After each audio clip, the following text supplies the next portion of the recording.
Jesus.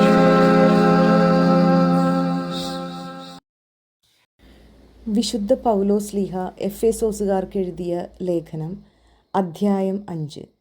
ദൈവത്തെ അനുകരിക്കുക. വത്സല മക്കളെപ്പോലെ നിങ്ങൾ ദൈവത്തെ അനുകരിക്കുന്നവരാകുവിൻ. ക്രിസ്തു നിങ്ങളെ സ്നേഹിച്ചതുപോലെ നിങ്ങളും സ്നേഹത്തിൽ ജീവിക്കുവിൻ. അവിടുന്ന് നമുക്ക് വേണ്ടി സുരഭില കാഴ്ചയും ബലിയുമായി തന്നെ ദൈവത്തിന് സമർപ്പിച്ചു. നിങ്ങളുടെ ഇടയിൽ വ്യഭിചാരത്തിൻ്റെയും യാതൊരുവിധ അശുദ്ധിയുടെയും അത്യാഗ്രഹത്തിൻ്റെയും പേരുപോലും കേൾക്കരുത്. അങ്ങനെ വിശുദ്ധർക്ക് യോഗ്യമായ രീതിയിൽ വർത്തിക്കുവിൻ. മ്ലേച്ഛതയും വ്യർത്ഥഭാഷണവും ചാബല്യവും നമുക്ക് യോജിച്ചതല്ല.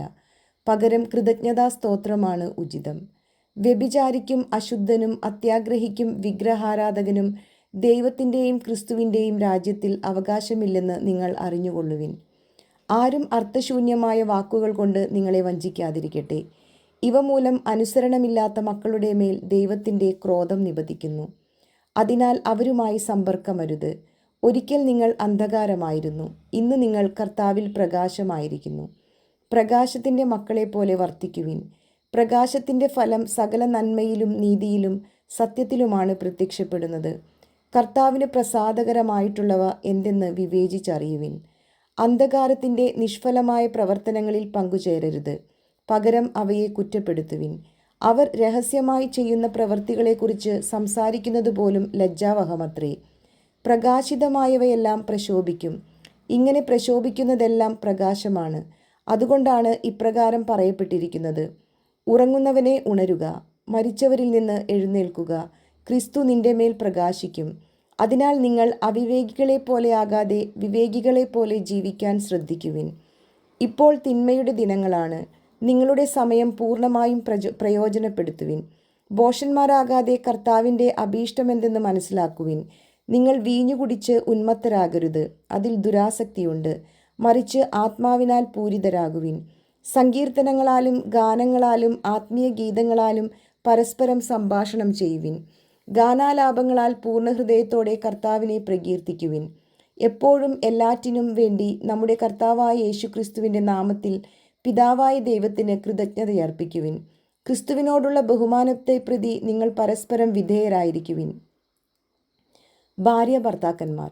ഭാര്യമാരെ, നിങ്ങൾ കർത്താവിനെന്ന പോലെ ഭർത്താക്കന്മാർക്ക് വിധേയരായിരിക്കുവിൻ. എന്തെന്നാൽ ക്രിസ്തു തൻ്റെ ശരീരമായ സഭയുടെ ശിരസായിരിക്കുന്നത് പോലെ ഭർത്താവ് ഭാര്യയുടെ ശിരസാണ്. ക്രിസ്തു തന്നെയാണ് ശരീരത്തിൻ്റെ രക്ഷകനും.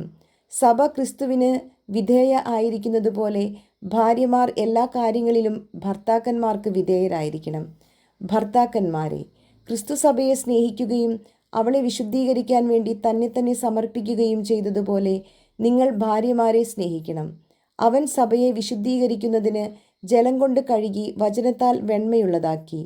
ഇത് അവളെ കറയോ ചുളിവോ മറ്റു കുറവുകളോ ഇല്ലാത്ത മഹത്വപൂർണ്ണയായി തനിക്ക് തന്നെ പ്രതിഷ്ഠിക്കുന്നതിനും അവൾ കളങ്കരഹിതയും പരിശുദ്ധയുമായിരിക്കുന്നതിനും വേണ്ടിയാണ്. അതുപോലെ തന്നെ ഭർത്താക്കന്മാർ ഭാര്യമാരെ സ്വന്തം ശരീരത്തെ എന്ന പോലെ സ്നേഹിക്കണം. ഭാര്യയെ സ്നേഹിക്കുന്നവൻ തന്നെയാണ് സ്നേഹിക്കുന്നത്. ആരും ഒരിക്കലും സ്വന്തം ശരീരത്തെ വെറുക്കുന്നില്ലല്ലോ. ക്രിസ്തു സഭയെ എന്ന പോലെ അവൻ അതിനെ പരിപോഷിപ്പിക്കുകയും പരിപാലിക്കുകയും ചെയ്യുന്നു. എന്തെന്നാൽ നാം അവൻ്റെ ശരീരത്തിൻ്റെ അവയവങ്ങളാണ്. ഇക്കാരണത്താൽ പുരുഷൻ പിതാവിനെയും മാതാവിനെയും വിട്ട് ഭാര്യയോട് ചേരും, അവർ രണ്ടുപേരും ഒന്നാവുകയും ചെയ്യും. ഇത് ഒരു വലിയ രഹസ്യമാണ്. സഭയോടും ക്രിസ്തുവിനോടും ബന്ധപ്പെടുത്തിയാണ് ഞാനിത് പറയുന്നത്. ചുരുക്കത്തിൽ, നിങ്ങളിൽ ഓരോ വ്യക്തിയും തന്നെ പോലെ തന്നെ ഭാര്യയെ സ്നേഹിക്കണം. ഭാര്യയാകട്ടെ ഭർത്താവിനെ ബഹുമാനിക്കുകയും വേണം.